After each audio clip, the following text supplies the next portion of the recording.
এদের সবাইকে দেখে তো ইন্টারন্যাশনাল মাফিয়া মনে হচ্ছে। এদের সাথে গোলামের কানেকশন।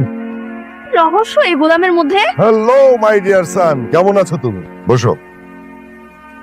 তোমাকে এতবার আমি ফোন দেই, তুমি আমার ফোন ধরো না কেন? ও, তার মানে আপনি সেই লোক যে বারবার কল দিয়ে আমার ডিস্টার্ব করে? হ্যাঁ, কোথায় ছিলে তুমি এতদিন? কোথায় থাকবো, আমি অনেক ব্যস্ত মানুষ। আমি মির্জা বাড়ির ঘর জামাই, ওই বাড়ির সব কাজ আমি নিজেই করি, কাপড় চোপড় ধোয়া থেকে সবকিছু আমি করি। এই ছেলে বলে কি? তুমি কে তুমি জানো না? তুমি শেহজাদ চৌধুরী, কার্মা গ্রুপের 25% শেয়ার হোল্ডার, যার বর্তমান বাজার মূল্য আছে 10,000 কোটি টাকা। আর তুমি কিনা মির্জা বাড়ির থালা বাসন মাজো? সিরিয়াসলি? আচ্ছা, গোলামের সাথে যে কথা বলতেছে ওই লোকটা কে ভাইয়া? ওই লোকটা আমি তো ঠিক চিনতে পারতেছি না রে। আমি চিনতে পেরেছি, উনি দুবাইয়ের বিখ্যাত কার্মা গ্রুপের মালিক। আমি টিভিতে দেখছিলাম। কিন্তু ওনার সাথে গোলামের কি সম্পর্ক?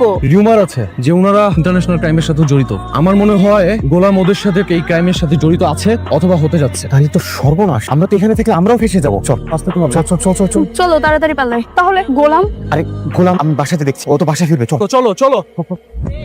কার্মা গ্রুপের মালিক ছিলাম আমরা তিনজন, আমি, তোমার বাবা আর দাউদ খান। আমাদের বিজনেসটা খুব ভালো চলছিল, কিন্তু আমাদের বিজনেসের মধ্যে দাউদ খান কিছু অবৈধ বিজনেস ঢোকানোর চেষ্টা করে, যার বাধা দেয় তোমার বাবা। একটা পর্যায়ে আমরা আমাদের বিজনেস ভাগ করে ফেলি, কিন্তু দাউদ খান একাই 50% শেয়ার নিয়ে, আর বাকি 50% আমি আর তোমার বাবা। কিন্তু একটা পর্যায়ে তোমার বাবাকে দাউদ খান হত্যা করে। সেই হত্যার প্রতিশোধ নিতে তুমি তো আইনি লড়াই লড়ছো, কিন্তু হঠাৎ করে তুমি উধাও হলে কেন? আপনি আপনি আসলে কি বলতেছেন? আমি কিছুই বুঝতে পারতেছি না।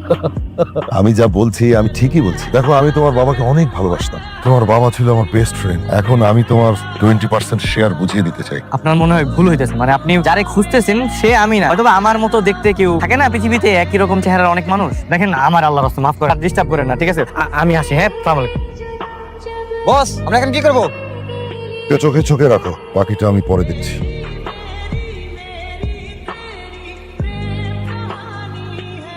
আমি ওর কথাই বলতেছিলাম, আজকে ওকে বাসা থেকে বের করে দেন বাবা। কেন? কি করেছে আমার জামাই? বাবা, ও একটা স্মাগলার। এই, কি বলছো তুমি এসব? হ্যাঁ বাবা, হয় ও স্মাগলার আর না হলে বড় কোনো অপরাধের সাথে। আরে কি বলছিস তোরা এগুলা? হ্যাঁ, গোলামের মতো এরকম একটা আলাভোলা কাজের ছেলে ও কি করে স্মাগলার হয়? আচ্ছা, তোরা কি সবাই কি আজকে ড্রিঙ্ক করে এসেছিস? না মা, আমরা সবাই নিজে চোখে দেখে এসেছি। কার্মা গ্রুপ অফ কোম্পানির মালিক ওকে নিজে ডেকেছিল, হেলিকপ্টারও পাঠিয়েছিল।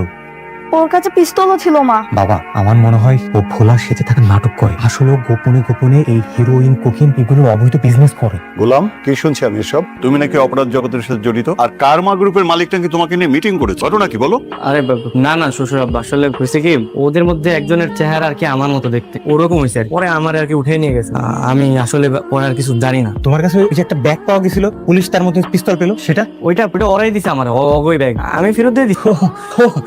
এবার বুঝতে পারছি। তাই তো বলি, তোমার মতো একটা ফকিরের সাথে এত বড় বড় ডনরা কিভাবে দেখা করে। আমিও তাই ভাবতেছি, কিনা সারাদিন বাসন মেজে বেড়ায়, সে নাকি মিটিং করবে কার্মা গ্রুপের সাথে। এবার হলো তো, তোমাদের সবার ভুল নিশ্চয়ই ভেঙেছে। খামাখাই বেচারাকে তোমরা সন্দেহ করেছিলে। শোনো, ওর প্রতি আমার শতভাগ আস্থা আছে। আর যাই হোক, আমার জামাই কোনো অপরাধ করবে না, তাই না? জি জি শ্বশুর আব্বা। কখন আসবে দোস্ত? গরম লাগছে। 10:30 বেজেছে। তোকে কখন বলেছে এখানে থাকতে, আর ও এখনো আসে? তুই দাঁড়ায় আছিস কেন? একটা কল দে। Hello hello madam. হ্যালো, কোথায় তুমি? এই তো ম্যাডাম, আইসা পড়ছি। আমার ফ্রেন্ডরা এখানে 1 ঘন্টা ধরে অপেক্ষা করছে, আর তুমি এখন আসতে পারো নাই? ম্যাডাম আর 5 মিনিট লাগবে, আমি আইসা পড়ছি। কে রে, জামাই রূপে কাজের ছেলেটা? আচ্ছা যাই হোক, এবার কিন্তু তোর বাসায় যাবো। কেন, কি সমস্যা? বাসায় তোর বাবা থাকে। এর আগের বার আমরা কোনো চিলই করতে পারি, এবার আমরা অনেক চিল করবো, রাইট? চল না আমরা কোনো হোটেলে উঠি। হোটেলে? হ্যাঁ, এই শহরের সব থেকে দামি কোন হোটেলটা? The elite hotel. হ্যাঁ, ওইটাই যাবো। ওইখানে শুনেছি সব ভিআইপি রা থাকে। আমাদেরকে কি রুম দিবে? তোরা যে কি বলিস? আমি আছি কি করতে? আমাকে কি তোদের ভিআইপি মনে হয় না? সরি সরি ম্যাডাম, আমার একটু দেরি হয়ে গেল। হ্যাঁ, তুমি সাইকেল নিয়ে আসছো আমার ফ্রেন্ডদের রিসিভ করতে? তোমার কি মাথায় সমস্যা? এই লাগেজ পত্র তুমি কিভাবে নিবে সাইকেলে? হ্যাঁ ম্যাডাম, এটা তো আমি ভাবি নাই। তুমি গাড়ি নিয়ে আসো না কেন? মনির চাচারে বলছিলাম গাড়ির কথা, কিন্তু চাচা আমার ওটা ধমক দিয়ে গেল, তুই গাড়ি দিয়ে কি করে নিয়ে যা। পরে আমি সাইকেল নিয়ে আসি। তুমি বলেছিলে যে আমি গাড়ি নিতে বলেছি? না ম্যাডাম, আপনার কথা তো কইনি। তাহলে কেন দেবে? আচ্ছা ম্যাডাম, কোনো সমস্যা নেই, আমি একটা কাজ করি, আমি একটা ট্যাক্সি নিয়ে আসতেছি। আপনারা একটু দাঁড়ান। এই কাজের ছেলেকে বিয়ে করতে তুই ভালোই যন্ত্রণায় আছিস। লাইফটা পুরো তেজপাতা হয়ে যাচ্ছে। দেখ, আমি ওর সাথে কোনো সংসার করি, ও জাস্ট আমার নামে মাত্র স্বামী। এটা তো লাইফটা তো পুরো হেল করে দিচ্ছে। এভাবেই কি চলতে থাকবে সারা জীবন? ম্যাডাম, ওই যে ট্যাক্সি নিয়ে আসছি, আপনারা চলেন চলেন। সরি ম্যাডাম, আমাদের কাছে অ্যাভেলেবল রুম নেই। হোয়াট? এই আপনি জানেন আমি কে? আমাকে রুম দিতেই হবে, এনিহাউ ম্যানেজ করেন। ম্যাডাম সরি, সম্ভব হচ্ছে না। এত বড় একটা হোটেলে একটা রুমও খালি নেই? না না, থাকবে না কেন, অবশ্যই আছে। মন্ত্রী সাহেবের লোকজন আসবে, সেজন্য রুমগুলো বুকিং করা। Extremely sorry ma'am. কি রে, তুই না বললি তুই ভিআইপি, এখানে এসে ঠিকই রুম ম্যানেজ করতে পারবি, তো এখন তো দেখছি ওরা তোকে পাত্তাই দিচ্ছে। মন্ত্রী যদি বুকিং না করতো আমি ঠিকই ম্যানেজ করে দিতে পারতাম, এখন আর আমার কিছু করার নেই। চল বাসায় চল। সরি ওই সাইকেল চালা আসছি তো ওই কারণে একটু দেরি হয়ে গেছে। লাগেজ গুলো কই দেন, আমার ফোন আমি দিয়েছি। মুখটা একটু বন্ধ করো, তোমার মতো একটা ছাগলকে বিয়ে করে আমার লাইফটাই হেল হয়ে গেছে। এর থেকে যদি আমি এই হোটেলের ম্যানেজারকেও বিয়ে করতাম আজকে অন্তত আমাকে এভাবে অপমান হতে হতো না।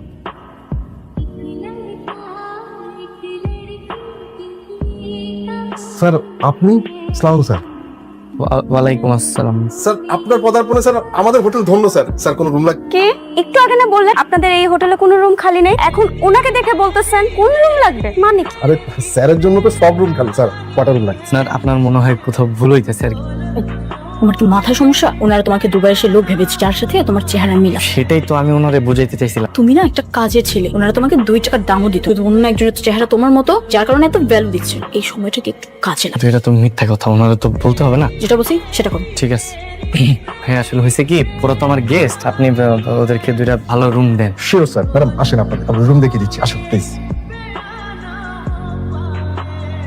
যাক, এতদিনে ঋতুর মুখে হাসি দেখ। কাউকে বলা যাবে না কিন্তু। আমাকেও বলবেন না প্লিজ ভাইয়া, বলেন না।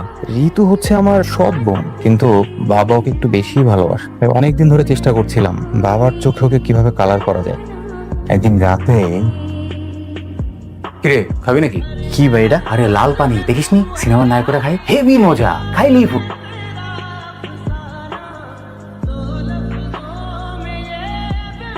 আসো আসো আসো, দেখো দেখো তোমার মেয়ে কি মান সম্মান সব ধুলাই মিশাই দিল তোমার। বাবা নিজের চোখে দেখো, দেখো তোমার মেয়ে কি করেছে।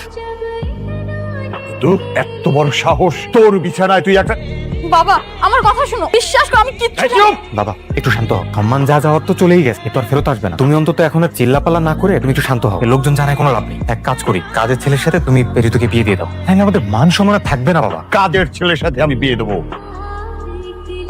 ওয়াও, অসাধারণ, এক ঢিলে 2 পাখি। পাখি আর মারতে পারলাম কই? ভেবেছিলাম এই ঘটনার পর হয়তো বাবা ঋতুকে বাসা থেকে বের করে দেবে, সব সম্পত্তি হবে আমার। আর কিন্তু ওই গোলামের আচরণ আর ঋতুর প্রতি বাবার ভালোবাসায় পুরো এখন এই বাড়িতে, আর ওই শালা এই বাড়ি ঘর জামাই। মা অনেকদিন তো হয়ে গেল, আমরা কি আসলে আপনার ছেলেকে খুঁজে পাবো? এইভাবে আর কতদিন অপেক্ষা করবো? বোমা থানা থেকে লোক আসছিল, তারা বলছে যত দ্রুত সম্ভব আমার শেষকে খুঁজে বের করো। ফ্রেয়া ছোট মানুষ, কিছু বোঝে না, বয়সে বাবা হারা, রাস্তায় বের হলে যাকে দেখে তাকে বাবা বলে ডাকে। না না, ওটাই আমার বাবা ছিল। না দাদু ভাই, ওটা তোমার বাবা ছিল না। কিন্তু তোমার প্ল্যানটা কি মা? আমি আমার যত স্বর্ণ অলংকার যা কিছু আছে সবকিছু ঋতুর রুমে দিয়ে রেখে দিয়ে আসবো। দুজনকে চোর সাব্যস্ত করো, তুই যে পুলিশে খবর দিবি। ইন্সপেক্টর সাহেব, সরিষার ভিতরে যদি ভূত থাকে সেই ভূতটা কিভাবে তাড়াবো একটু বলতে পারেন? কি হয়েছে, ঘটনাটা খুলে বলো। মানে আমার হাজবেন্ড গতকাল রাতেই সে চিটাং চলে গেছে। আমি আমার ঘরে একাই ছিলাম। আমাদের কাজের ছেলেটা সে কালকে রাতে আমার ঘরে ঢুকে পয়সা স্বর্ণ অলংকার কিছু চুরি করে নিয়ে গেছে। কোথায় সে কাজের ছেলে? আরো ও তো পালাইছে, কিন্তু ওর বউ আছে ওপরে। ওপরে। Rabeya, yes sir. ম্যাডামকে অ্যারেস্ট করে নিয়ে ওকে স্যার। কি ব্যাপার, আমার হাতে হ্যান্ডকাপ কেন?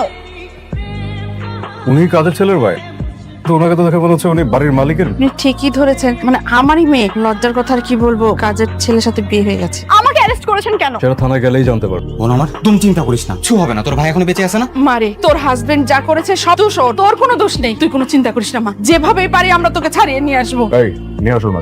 চিন্তা করিস না। আপনার জামাই গোলাম কোথায়?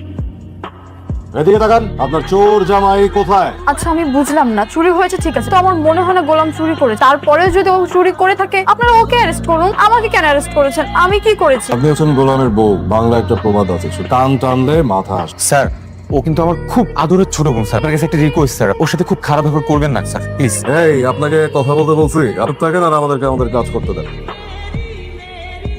স্যার এই যে গোলাম আসছে।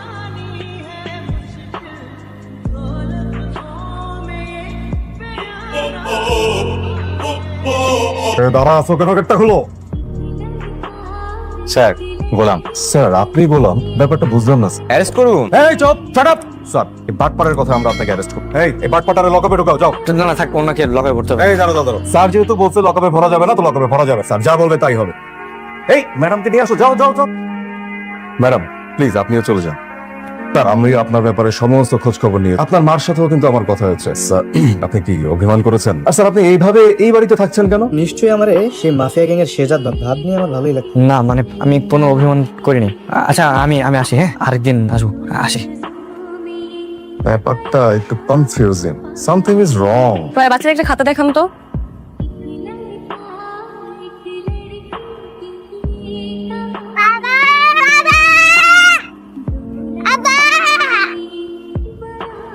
শ্রেয়া শ্রেয়া শ্রেয়া মামা মামা আমার ফ্রেকে দেখছেন? এখানে তো ছিল শ্রেয়া শ্রেয়া শ্রেয়া শ্রেয়া।